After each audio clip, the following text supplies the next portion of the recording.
Well, I am so excited today because I'm over here at my friend Phil's, my buddy that lives in an old home just like me, right around the corner. Stuart, if you would do kind of a slow pan of his front yard, some of you might recognize this house because we did a front yard tour of it last year, and he has promised me that we will be able to do a backyard tour this spring with all of the wonders that are there. But right now it's cold out and it's about 15 degrees out, I think, Stuart. And he very kindly has invited us over to do a tour of his house. I was over here for coffee the other day. We were sitting in front of the fireplace and it is just uber charming. So let's go in. Oh, and Stuart, you get to meet his puppies. Hello. Well, hi, come on in. This is so nice of you to do this on this cold and blustery day. I didn't know if I'd have guests on a balmy day like this. Guys. You're brave. Stuart, you haven't met. This is my pack, Stuart. This is my terriers. Two Norwich Terriers. The little chubby guy is Hobbs. And then I've got a little puppy. Her name's Paloma. And then the Westie is Miss Kitty. Miss Kitty, named by your daughters. By my daughter. Excuse me. And I kept expecting there to be a Calvin to go along with Hobbs, but you just said Yeah, but we got a girl instead. You're right. My daughter named Miss Kitty Giraffe Clayton, and that's Sir Hobson Asher Ratatouille. Of course. Yeah, I think it's very appropriate. Yes, very appropriate. Well, this is so nice of you to do this. He has been out, so give me a little background. Tell us a little bit about your business where you were just over there shoveling ice and snow. Well, this morning, I mean, as you've seen, we've had a wicked ice storm. I'd say it's more of an ice. No, not it was really. more sleet. It's more sleet. And so, yeah, we're just trying to get it all. I'm not sure if we're going to have any work today or not, but we tried to get it dusted off as best we can. Yeah, and tell them where it is. Tell them where you're located. I own an optical shop, the TSO Optical in Edmond, about 10 miles north of where we are. Yeah. So for those of you that aren't in the Oklahoma City area, that is a suburb that's not too far from here. Now, it's always so fun when I come over here, Phil, because I knew the previous owners. And I knew what it looked like then, and it was beautiful then, but you have really reinvented it. And it is just, you have such a great aesthetic sensibility, as we discovered when we toured your front yard. Oh, thank you. And it definitely also continues to the inside. So I want to kind of just do a little tour. And you and I, when I was over here for coffee the other day, we talked about how you just do this wonderful fusion of your modern sensibilities with this old house charm. And I was reading an article, I think it was in Veranda or Southern Living, that they've termed this now transitionalist instead of traditional, or I like that. Yeah, this is transitional, where you kind of fuse two different aesthetics, and you've just done it beautifully. So, okay, where shall we start? Well, we can start. The house was, she's almost like 80 years old. You know, we live in a historic neighborhood, so, you know, when you buy a house like this, it's a responsibility, right? It is. We try to be good. Yes. We try to be you want to be good stewards of our yes. homes, and so, you know, there's always something to do and projects to do. So, you know, you come in and you move into a house, and it was very beautiful when I got it. But you know, just through sheer force of will, and you start tweaking and changing things, and then that wall connects to that wall, then you've got to do this, and so it kind of becomes viral. So you didn't make that many structural changes, though. Not really. There weren't many structural changes at all. Kind of cleaned up the basement. This room has always been an orty room for me. I've never known what to do with it. But no, the people that lived here, I think probably 20 years ago, really kind of opened it up. And then this room here was added in the 50s. And so... Yeah, we'll talk a little bit about that. When was the house originally built? It was built in 36. 36. So you were 4 years after mine. One thing I love about your house is you've kept the original woodwork. Right. You haven't painted over it. You just made it crisp and clean with a white color, but you've got some kind of wall treatment that has striations in it. What is? Well, what is that? The walls were heavily textured, and I guess it's just from so many hands touching the walls over such a long period of time. And I never liked it. Even the ceilings are really heavily textured. And it's hard to get somebody who will come in and kind of smooth it out without just sanding and creating a mess. Right. And so I had a guy come and just kind of smooth out the walls as best we could without having to sand it. Well, I kind of like the pattern that it looks. I do too. It's got kind of a verticality. It's got almost a grid-like look to it, which I think really does justice. Well, you like it to your artwork. I think you like it because it's organic. It almost looks like wood grain. Yeah, you can't help it. I know, but I love the contrast, the high contrast between the walls. And this looks like because I know people will ask, is this like is it an eggshell?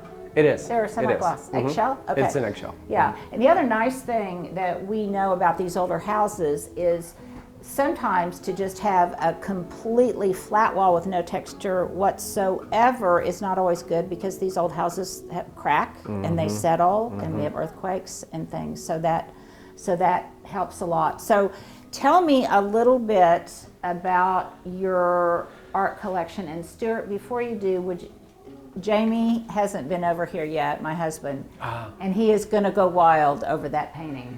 He's a great fisherman. I know a lot of this art is local, from local artists, and every piece in here has a little story.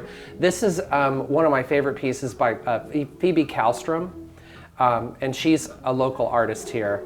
And of course I saw that, and I do have a thing for fish as well, so yeah. I love that piece. Yes, you do. We'll get into it's front that and center. Yeah, in a different way than my husband. And tell me about this wonderful, Stuart, I'm sorry, I'm moving too fast for you. But can I just say, doesn't it look pretty with my green gloves there?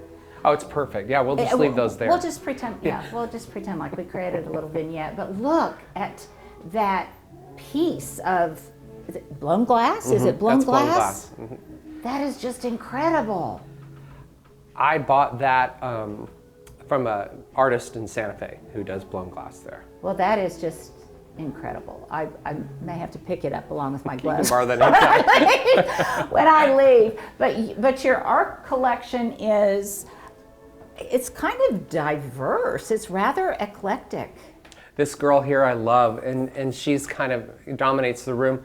I was in New York, Soho. We were walking through Soho, that arts district. You know how they'll have street vendors and they're selling food and art. And there was a small girl that was selling these pieces there, and she had all these little Asian, Eastern European looking women that were romantic and haunting at the same time. Yeah, and very evocative. And I bought that there right off the street. Well, and I love the way that you have not diminished her grandeur by putting too many different things on your mantle. And you and I were talking about our mutual friend John Thurman, whose home you saw on this vlog.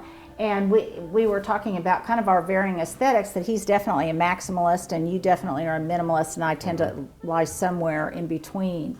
But I love the way each piece shines and is showcased so beautifully. Thank you. Yeah, each piece, like I said, it carries some meaning. And I don't want to go and just pick up something at a store because I have a corner that I need to fill. I'd rather just wait until I find something rather than just start throwing things down. And I think it does have a very collected over time look, but there's also great cohesion to all of the pieces. And so when you buy a piece of art, are you thinking about not only that you love it and you're drawn to it, do you know where you want to place it when you get it, or is that something that happens at a later stage? No, I usually have an idea where I think I'm going to put it. So so a lot of times, I mean, especially when you start filling all your walls and you start buying art, then you do start running out of room. But I know people that have so much where they start rotating it too. I don't have that much. I don't have that problem. Yeah, I don't either. I do not have that problem. But I mean, some of these pieces are just absolutely incredible, and I love the way you have them staged so that when you walk in, there's just an immediately beautiful focal point with something that's just Grand and organic. Beautiful. This is one of my favorite pieces. One of my best friends, Ernesto Sanchez, did this piece. He's from Monterrey, Mexico. Yeah. And he's a great artist. Works at the Oklahoma City Museum of Art. That's one of my favorite pieces. Well, and just a little background information that it really is all in the, excuse me, all in the family, and that is my son went to nursery school with Lynn's son, Ernesto's husband. Yeah. And so we've got that connection too. So it's fun once you get part of an artist community. It's still a small town. It's a small world, and it I think just adds another layer of love to it. Stuart, we won't talk about it a lot, but look at that marvelous piece on the coffee table. Paul Medina. Oh, that's just wonderful. It's like a crown of thorns with roses. Beautiful. Just with just little, and I very much, I can relate to your sensibility of it just being a very neutral canvas, and then the artwork is really.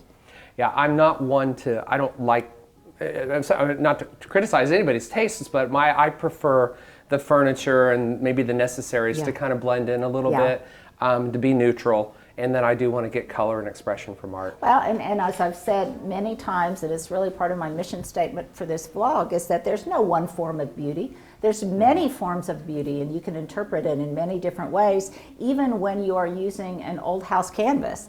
So there are different ways that you can interpret that, and you've just done it beautifully. So can we go into the kitchen now and wind our way around here? Who is this little angel? Not that I don't already know. This angel is my daughter. This is Molly. And this was also done by Paul Medina. So Paul is a triple threat, you know, and so he can do formation art, he can do painting, he does sculpture, and he did this, for me, probably, I'd say about 12, 13 years ago. And so he came over, took some shots of Molly. I love how he put the little angel halo around her. And then he put my fish, and so I was going to say it speaks to multiple loves. Yeah, so it's just my favorite things, your love of books and your daughter and fish, and so I have to ask, because everything is just so beautifully composed, and I know you have a great aesthetic eye. Did you have decorative help? Did you have a decorator help you with this? Was all of this your own? I have areas, little vignettes of where I got stumped, and I have help. Right behind Stuart is one, where I call my little orty places where I didn't know what to do with, and then what's now my bonsai room. And the rest of it. Oh yeah, and that is just a tease, you guys. That is just a tease. We will show you a glimpse of it, but so many of you have asked if we're going to do bonsai with the little jades that we talked about, and he can talk and speak to some of the bonsai that we saw last year in one of our videos, but I digress because there's so much to see here. We'll save that for a different time, but this goes upstairs. How many square feet is your house? It's got a finished basement, so it's around 3,800. 3,800, but look at the light. I love these light fixtures. Those are so fun. And you've got some of the same arching and swales and curves that we just love about these old houses. It does. They wouldn't build them the way that you're right. The way that they kind of undulate up and down and through, and weird little nooks and crannies that they wouldn't build in new homes. No, the scale would be completely different. And it's another thing that it's important for me to say about these older homes. Phil and I we were talking about this the other day. How we love it when these homes are redone, that the architectural integrity is preserved in terms of scale and the woodwork and the old house sensibilities brought into modern times, obviously. Right. But it does not destroy, I think, the beauty of the original architecture, and I guess this is just another version of a Tudor. It is. It is. Yeah, completely different from my own, but definitely Tudor was popular in the 1930s. Yeah, I think there's probably, I'd say, 20% of the homes in our neighborhood. Yeah, or some, but all distinctive. Tudor inspired. Yeah, nothing cookie cutter here. So I am going to have to invite Jamie over here because you have so many things that speaks to his love of nature and anthropology and archaeology, including this ammonite here. That is incredible. Is that an ammonite? It is an ammonite, and I mean, somebody's going to correct me. It's 60 million years old. It's 600 million. I don't know how old it is, but I do know it's from Montana. And another local artist, formation artist, this guy's name is Ron Farrell. And Ron came into my shop to get some glasses, and I had this sitting on the floor in the corner, and he's like, "What are you doing? What are you doing? What are you gonna do with this?" And I was like, "I know, I don't know what to do with it." Yeah. And so he said, "You know, can I build something for it?" And I said, "Sure, yeah, go ahead, great." Knock yourself gotta get off the out. ground. Yeah. And so this is what he did, and what's cool, if you look at this is actually a hub from a motorcycle wheel.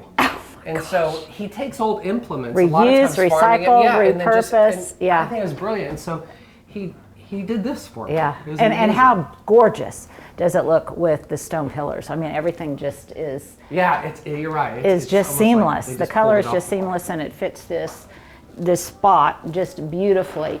And then, Stuart, let's concentrate on this because it touches and leads me into a couple more things. This absolutely incredible jade bonsai that you've got going here, and then this one view into your backyard, which you have promised me, Phil, because Yes. I get asked after seeing your front yard, everybody was just dying to see your back. So we will do that. Last year we were in our neighborhood, we were all in kind of recovery mode. Yeah, I got, well, not as bad as some people, but Pretty destroyed in slammed. some areas. Yeah, so it was, last summer was just kind of recovery, cleaning everything up. I didn't plant as much.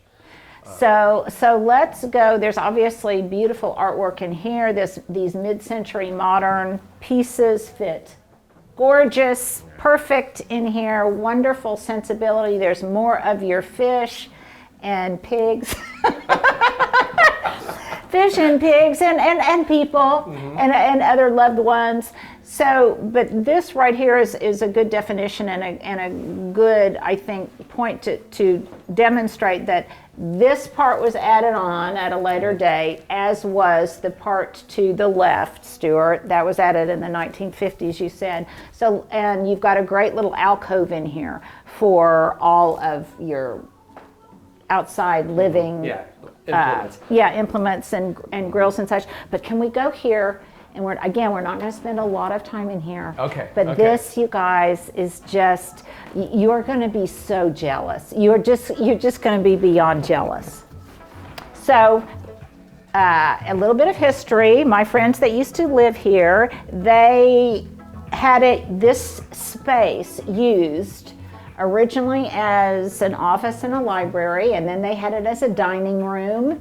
But you, my friend, have just really come up with something incredibly special. Finally, after 13 years of not knowing what to do with this room, I had a dining room table in here at one point.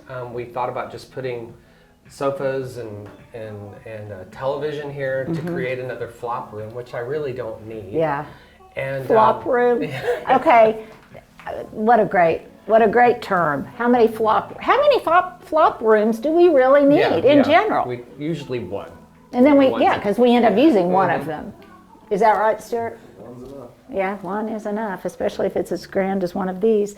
So I had a friend of mine. This is such a great idea, but for the longest time, when I'm working on my trees or cutting and trimming, I'll try to set up a little table outside, and then in the winter, I can't leave, especially the jades or succulents. You can't leave them outside, so I bring them in. So what I was doing is I was using this room, and Paloma's interested in this too. Hey, get out there. Paloma has the same hobbies as you. So so in the winter I would bring all these succulents in, and I would put little trays and car mats down. It was just not a good doesn't live up to the beauty of the rest of your house. Everything was just this has always kind of been an afterthought room, unfortunately, and it's a great room. And so a friend of mine, Troy Wilson, who is a decorator, it came into my shop and was looking at glasses, and we were talking, and I said, man, I don't know what I want to do with this room, and I've asked several people to get some advice from them. And he said, well, I'll just come over and look at it, and he kind of just started asking me questions. What do you like to do? Do you have a hobby? or side hustle or anything, and I talked a little bit about my plants, which were kind of all spread out in here, and he said, why don't you make this a bonsai room? Which is just, I mean, yeah, right? That just sends a chill up and down my spine. And mostly what I want to do, because there is so much background to your love of bonsai and your history and your mentors and all of that kind of thing. So we're going to save that for another time when we come back and visit the bonsai room and actually execute some things. But I love the fact that you are taking something you already have and using it and making it more practical without building on another whole structure, without adding to your house. But also I wanted to show you this, and Stuart, we'll leave and let you get a complete 360 of this. What I also love about it is, or this visit today, is you're seeing it and it's kind of in its before. That's right. So you've already made some changes, you've had some furniture built, but we're going to talk about all of that. Yeah, this will all be changing. Will all be changing, and it already looks exquisite, so I can't imagine what it's going to look like once it's transformed further. But a lot of that is based on practicality and not harming the woodwork and things like that. So we're going to come back, but I mean, and look at this. I mean, what a view with your bonsai looking out into the pool. And yes, I promise we are going to do some bonsai, and we've got some little jades that we're going to start from scratch, and then we're going to talk about how you treat your more mature and established ones, some of your ginkgos. We're just going to do all of that. And I'm going to bring you some cuttings that we're going to work on, some elephant bush cuttings and some things like that. We're just going to have some fun. All right. We might have to have some wine too. I'll have plenty of wine. We can do that. So isn't this wonderful? And what music are you listening to? Because this is incredible. This is my daughter's. She has on Spotify. She has little catalogs of music, and this is her chill. Her chill. Her I chill like station. that. Stuart's daughter Julia is quite an accomplished musician. And she is on full ride at OCU, and she sweetly invites me to her concert sometimes, doesn't she? Doesn't she, proud Papa? Congratulations. Okay, so now we're going to come out of the bonsai room. You can see how it relates to the living room, and then we'll look at this absolutely incredible kitchen with incredible, I'm really am lusting after just your laundry room. Just the laundry room. Laundry room and mudroom. Yeah, mine is real tiny. So most of them are. Yes. That is like, as you know, that was the original kitchen. Right. So. Yeah, none of this used to be here, but this was added on later. And speaking of, so let's look at this absolutely miraculous kitchen. Stuart, if you would just do a little glimpse, more artwork in the powder room downstairs. The other nice thing is there are little nooks and crannies where you can create powder rooms or things in these older houses without really defiling them too much. You're right. There's no way, a lot of these little nooks and crannies would just be so expensive in new builds. Oh, just don't do it. No. And yet yours has a lot more of an open flow than mine does. Mine is far more partitioned. But part of that's because you've had some of these add-ons done. Now, let's talk about this kitchen that when I was here before, it had much more of kind of a Tuscan feel, kind of an old world feel when my other friends had it. And now this is just a completely different sensibility. So describe how you decided on all of this. For a long time, there was never really a very good place. I don't have a pantry. Yeah. So I had nowhere to put groceries. So there were drawers and little countertops, and so I've always wanted a place just to put something as simple as groceries. So a couple of years ago, I decided I want to make a change and lighten things up because this was real heavy. This was black granite. It was very dark in here. It was much darker, and so I decided I wanted to kind of lighten it up in here, and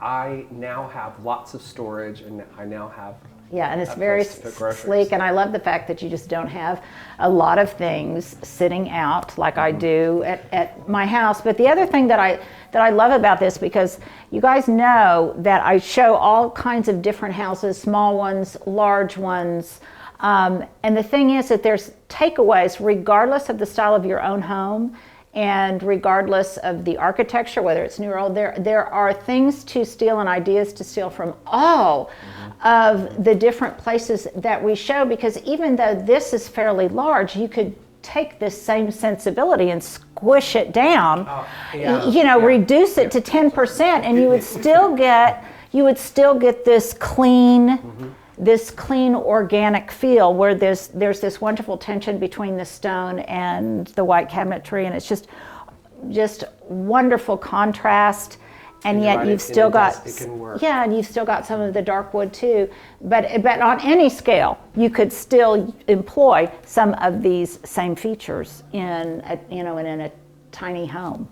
And I just love it. Especially in a tiny home, I think it's even better to use something like a white or a cream, because it provides more light and does look a little bit bigger. But the other thing is you've got lots of texture going on too, but not too much texture so that it looks busy and takes away from the sleekness. Yes, do we have a name here? I don't know. This is my daughter's, and she's abroad going to school right now, so this is my little man that I'm taking care of. But yeah, and no name. I haven't named this one. I feel like every time you name a beta, it dies, and this one hasn't died. Oh, really? Okay. I was going to say, because I think that would kind of been a grandparent thing that you could do, but maybe not. I'm not going to name it. If she hasn't named it, I'm not naming it, because the minute I name it, it'll die. But this one's been pretty strong. There's a tip. And don't name them. Okay, and I haven't asked a question of the day, so here's my question of the day. Are you guys concerned that if you name a pet or anything, a plant even, I'm going to look at your comments and see how many people have named a beta that died. This is a pretty esoteric question of the day, but nevertheless, naming plants, I'm getting ready to do some things on house plants and stuff. It's such a young hobby, and my son and daughter-in-law are really into it, and they name all of their plants. They've got all of their plant children, and it's really fun. I've got some funny names for my bonsai. For your bonsai? Yeah, I've named those. So the one I've had the longest is Robert Plant. I'm a big Led Zeppelin fan. A friend of mine, or where did I read it? Somebody named one of theirs Kuno Leaves. Kuno Leaves? Yeah. Kuno Leaves. I thought, that one's good. Yeah, that's pretty clever. I have Bonsai Jovi, and then George Bush. We're dating ourselves. we are really dating ourselves. You're right. So this is beautiful. Now over here we've got this wonderful volcanic. You told me all about this the other day. Yeah, this is cool. My daughter is going to school in Maui right now, and so on one of my trips to go see her, we were on. She lives on Haleakala in a little town called. Well, it's right by Makawao. Kula. Well, you have. I should also say that these words trip off your tongue because you have history. I also grew up there, ironically. Yes. And so I was. We were going to pick her up, and there was a little outdoor festival that was going on, and and they just had little vendors, and there were these two older gentlemen that had a tent. And they had all these little plants. And what this is a lava rock, and then this is just some lava gravel. And I just thought these were so cool. And they just had these little plants, and they were selling them. And so you can buy it, and then in Hawaii, when you ship plants and everything out, there can't be soil on it. So they took all the little plants out, cleaned all the little roots off, and packed them. Yeah. And then I got it, and I've had it now for, almost a year, and it's very happy. And they told me they said don't fertilize it because the lava rock is nutrient rich. Yeah. And they're right. I mean, this thing is thriving. And the other thing that I love about this is, if you look at it, you could easily deconstruct and do this with plants that you could find almost anywhere. But the fact that you shopped local and this has a little bloom on it that wasn't. It does, yeah. The little begonia's blooming now. Wasn't there the other day. So I love the fact that all of the things you have deep, rich history, and And then we've got this beautiful, amazing barnacle sculpture over here that is, I love the fact, obviously I love the texture of it and how it looks, but I also love how you have it here right in front of the circular window so that it really enhances the shape and the form of both.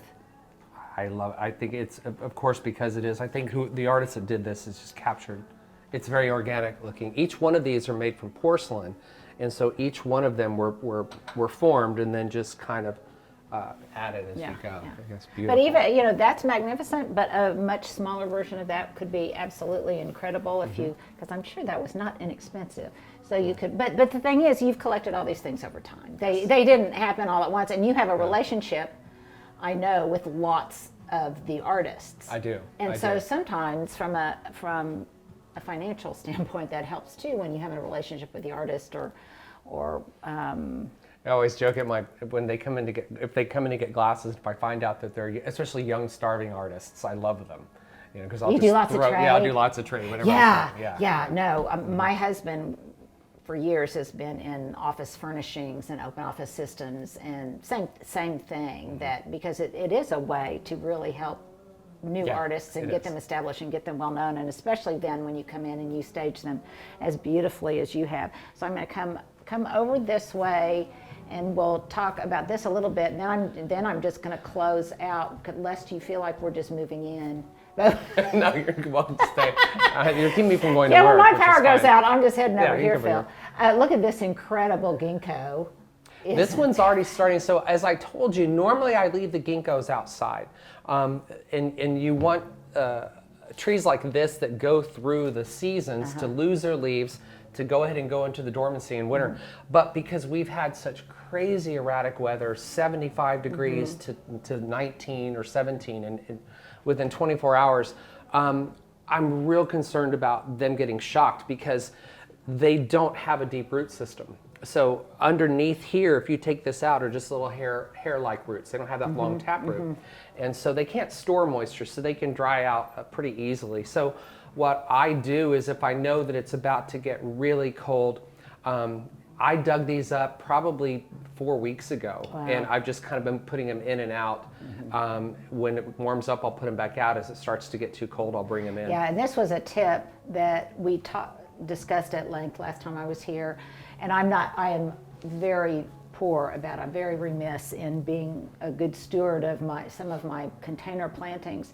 And that's that he had the foresight to really look at the 10-day forecast and see, it's 70 today, and I'm going to bring it into a house that's approximately 70. I'm not going to do like Linda does, which is wait until the very last minute, because I've got so many other things going on to move it in right before the freeze hits. Right. So that really helps alleviate lots of the shock and the stress that you put on any kind of specimen when you're moving them from one condition to a similar condition, and you're not really traumatizing them. Yeah, So that was. And this guy's enjoying it because the minute I brought him in, he thinks it's time to. He thinks it's spring. So And it's supposed to be 74. Yeah, in a few days. So we'll put him back outside. In a few days. So weather whiplash. And then over here you have this wonderful fireplace, another flop spot. Here's a flop. Where you can enjoy with your little doggies, and you can see another tease here, you guys, because you are also quite passionate and an expert in your koi pond and fish, which we've already talked about, and you're going to discuss that a little bit more. But look at what a view you've got, and may I say, you must also have really good insulation in these windows because it's not cold over here at all. No, well, yeah, I've got a lot, but no, they're actually I'm fortunate because this house had aluminum clad windows when I bought it. So it didn't have the original windows, so I didn't have that issue. Yeah, I could update my windows. Yeah. So these are newer windows that I put in about 10 years ago, windows and doors. So you're right, they are. They're double pane. Right, and in these historic neighborhoods, now this was an add-on, but we have to be really careful about deviating in any way from the original architecture and style and form of the house. So this is absolutely just incredible, as are you. As are you.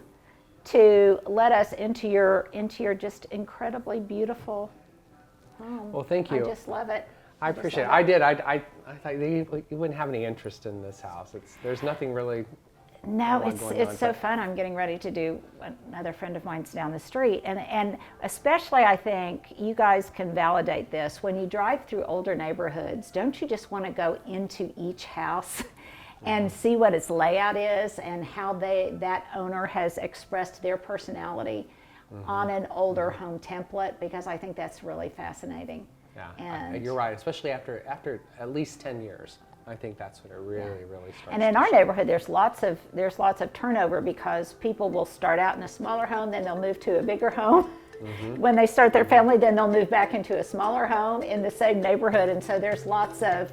It's kind of incestuous. We're kind of all in each other's business, knowing what's going on. You're a doll. I can't tell you how much I appreciate this. I'm glad and for being a brave soul and slip sliding over here. We'll be back. All right. We'll be back. Thank you, sir. Well, that was so much fun. Now we're back outside in the 15-degree weather, and here's my outfit du jour. My earrings are mille fleur earrings from the Orchard collection. I'll put a link on here. I love this coat, and I think along with this green, this is going to kind of be my muse for March. Is going to be this bright Kelly green and leopard skin. What do you think, Stuart? I like it. This jacket was very inexpensive. I got it off of Shein, and I'm not sure they still have it, but I'll try to put one that's very similar. My only complaint about it is it doesn't have pockets, and I really wish it had pockets, especially on days like today. I just have a simple black turtleneck on that was from Target years ago. My leggings are from Land's End, again, years ago, as are my boots. These are all old things that I've had in my closet for a very long time and seemed perfect today for my kind of, it's kind of fake après-ski. When it's just cold out, we'll call it après-ski. So there you go. There is my fashion epilogue for today.